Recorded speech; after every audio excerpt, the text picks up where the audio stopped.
sebelum sampai 1 tahun, pendapat dan perjuangan politik yang diinformasikan, yang dihembuskan ke masyarakat, yang disampaikan secara serius gitu ya mimiknya, ternyata nggak sampai 1, bahkan ini April, Mei, Juni, Juli, Agustus, September, Oktober, November, 8 bulan sudah berubah.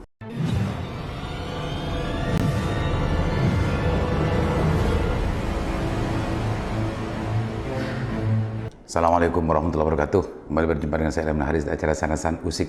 Pemirsa, hari ini kita akan musik terkait dengan urusan perkembangan politik di Jakarta gitu ya, terkait dengan urusan isu yang sebelumnya sempat gaduh terkait dengan urusan perpanjangan masa jabatan presiden dan 3 periode presiden yang sempat gaduh beberapa bulan yang lalu gitu ya, awal tahun ini. Sekarang mulai muncul lagi dari yang dikatakan, yang sempat dihembuskan lagi oleh Bang Lanyala Mataliti.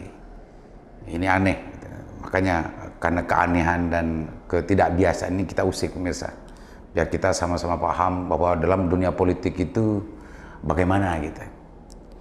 Kita baca dulu pemirsa ya, Bang Lanyala Mataliti, Ketua DPD RI, ini adalah anggota DPD dari Jawa Timur.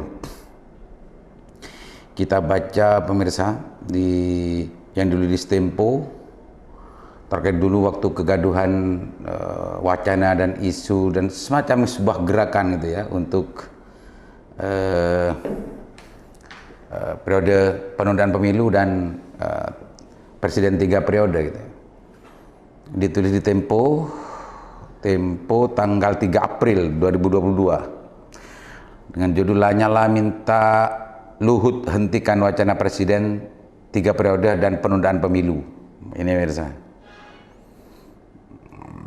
Tempo.co Jakarta, Ketua DPD RI AA Lanyala Mahmud Mataliti meminta Menteri Koordinator Bidang Kemaritiman dan Investasi Luhut Binsar Panjaitan menghentikan wacana penundaan pemilu 2024. Istilah yang dipakai, yang ditulis di sini adalah penundaan pemilu.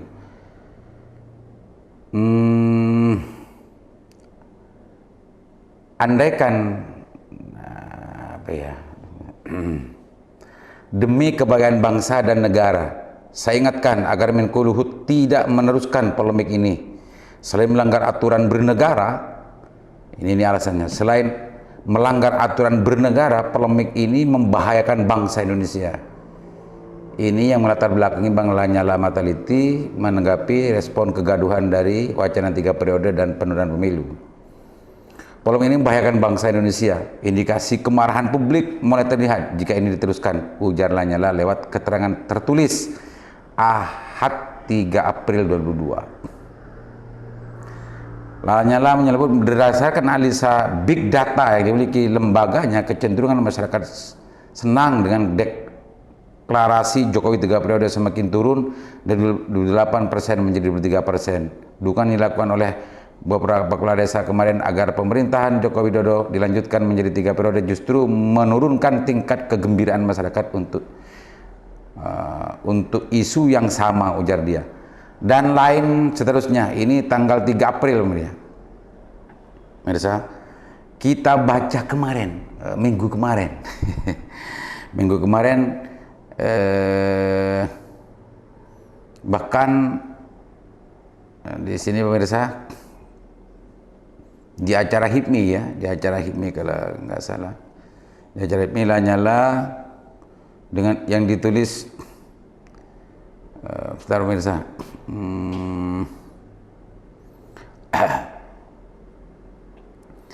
yang ditulis di Republika dengan judul Lanyala usul penundaan pemilu dan penambahan 2 tahun jabatan presiden. Ini menarik pemirsa. Lanyala mengusulkan pengembalian Undang-Undang 45 sesuai naskah asli untuk diadendum. Ini semakin menarik. Ketua DPD RI Lanyala Mahmud Mataliti mengusulkan penundaan pemilu. Menurutnya 2 tahun kepemimpinan Presiden Joko Widodo hanya dihabiskan untuk menangani pandemi COVID-19. Selain itu, Lanyala menilai pemilu sudah dikuasai kelompok-kelompok tertentu. Ini latar belakang usulan Bang Nyala ini. Kalau kita pakai yang namanya pemilu coblos-coblosan ini palsu semua. Ini kita sudah bisa hafal, sudah dikuasai satu kelompok ini. Ini nanti hasilnya sudah ditentukan di atas. Daripada buang-buang duit untuk pemilu, lebih baik ditunda aja. Saya bilang gitu, kata Lanyala dalam sambutannya di Munas yang kesekian HIPMI. Lanyala menambahkan 2 tahun masa kepemimpinan Presiden Jokowi tak menampakkan hasil kerja karena dihantam badai COVID-19. Dirinya justru mengatakan agar Presiden juga menambah 2 tahun masa jabatan dan lain sebagainya. Pemirsa Usik, ini menariknya kalau dalam dunia politik dan perilaku politisi kita yang sering kita saksikan, seolah-olah sebelum sampai 1 tahun pendapat dan perjuangan politik yang diinformasikan, yang dihembuskan ke masyarakat, yang disampaikan secara serius gitu ya mimiknya, ternyata nggak sampai 1, bahkan ini April, Mei, Juni, Juli, Agustus, September, Oktober, November, 8 bulan sudah berubah dengan alasan yang berbeda. Ini menarik sebetulnya kalau kita mau menilai, menyimak dan menyimpulkan sebuah kesimpulan perilaku politisi bangsa ini.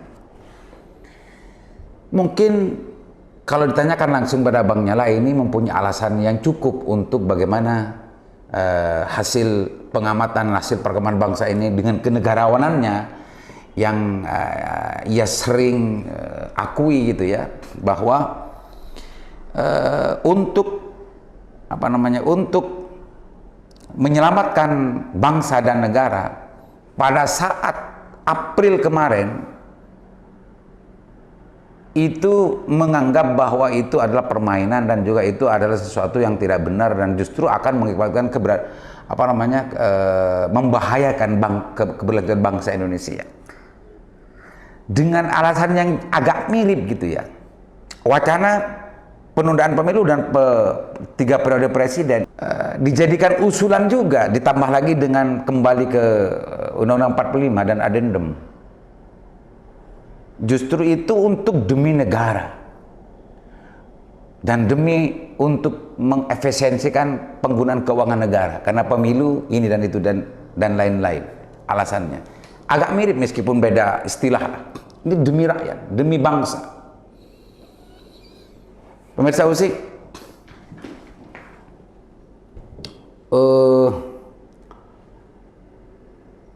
lumrah dikatakan bahwa dalam perilaku politik itu adalah munafik gitu ya. Banyak orang yang menyimpulkan demikian karena salah satu penyebabnya adalah hal-hal semacam ini. Maka dalam dunia politik banyak orang menyimpulkan rasa malu itu sudah tidak ada lagi. Rasa malu itu tidak ada lagi. Ini sebetulnya kalau bicara masalah konsistensi dari seorang figur dan pejabat gitu, sebetulnya dalam jangka waktu 8 bulan sudah ada perubahan, justru perubahannya 180 derajat. Ini sebetulnya harus malu dan memalukan sebetulnya. Tapi mungkin saya atau publik dan rakyat Indonesia banyak yang belum mengerti dan belum memahami sebetulnya apa yang mendorong Bang Nyala, kenapa kok mengusulkan sesuatu yang sebelumnya ditolak. Mungkin ada keterbatasan publik, keterbatasan saya sebetulnya juga, selain apa yang disampaikan, alasan-alasan yang diberikan di forum HIPMI itu, mungkin ada juga alasan-alasan yang lain yang lebih urgen kenapa usulan itu muncul dan dilontarkan seorang Lanyala Mataliti yang sebelumnya dikenal sebagai politisi pemberani gitu ya. menanggapi, menegur, dan bahkan sempat melakukan safari politik untuk bagaimana menolak semacam gerakan 3 periode dan perpanjangan pemilu dan penundaan pemilu di waktu itu, sebagaimana yang kita baca tadi di Tempo itu. Dan tidak semua loh pejabat-pejabat publik dan juga para politisi di Indonesia yang berani semacam Bang Nyala, apalagi kepada sosok yang namanya LBP. Tapi Bang Nyala berani untuk menegur dan juga melakukan kampanye untuk melawan arus gerakan 3 periode dan penundaan pemilu. Tapi anehnya ini nih yang aneh. 1 minggu terakhir Bang Nyala justru berpidato di depan dan memberikan sebuah lontaran ide yang justru menurut saya itu bertolak belakang dengan 8 bulan sebelumnya, yaitu pada April dulu, sekarang November. Justru bertolak belakang. Waktu itu menolak dan sampai menegur, hari ini justru mengusulkan dan meminta dengan alasan-alasan yang menurut saya tidak jauh berbeda dengan alasan yang waktu bulan April sebelumnya itu dengan orang yang mengusung ide 3 periode dan lain sebagainya. Pemirsa Usik, ini hanya sekedar usik dan catatan bahwa dalam politik dan perilaku politisi itu sebetulnya harus betul-betul kita simak, harus betul-betul kita hati-hati, jangan ujuk-ujuk tanpa babi bos mempercayai dan apa namanya mengikuti. Karena dalam lontaran politik dan dalam sebuah pendapat politik dari seorang politisi, apalagi politisi elit gitu ya, yang jauh dari kita, mungkin banyak sekali hal-hal yang tidak kita ketahui, mungkin banyak hal-hal yang tidak kita dapatkan informasinya.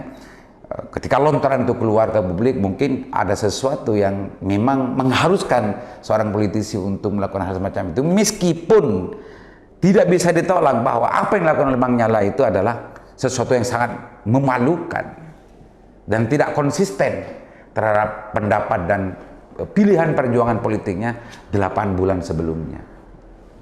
Teman-teman, saya kenal dengan beliau dan saya respect dengan kepribadian beliau sejak waktu ada perencanaan calon gubernur dulu. Saya sering berhubungan dengan beliau dan saya respect sekali dengan keteguhan dan kenekatan serta keberanian beliau. Tapi dalam konteks ini saya melihat justru beliau juga tidak pernah membuang keberaniannya, meskipun keberanian itu dipakai gitu ya, keberanian berpendapat, keberanian untuk bersikap itu dipakai bertolak belakang dengan keberanian yang dilakukan oleh dengan keberanian yang dipakai saat menolak dan tidak setuju terhadap ide yang sama dengan alasan-alasan yang mirip sama juga. Mas Usik, mudah-mudahan apa yang saya usik ini bisa menghantarkan pikiran kita bahwa dalam dunia politik itu, meskipun secara konseptual politik itu adalah mulia dan betul-betul bermanfaat terhadap masyarakat secara konseptual, tapi perilaku politisi kita sering menampakkan perilaku yang cenderung tidak bisa lepas dari ruang kemunafikan. Itu saja yang bisa saya usik. Mudah-mudahan bermanfaat. Assalamualaikum warahmatullahi wabarakatuh.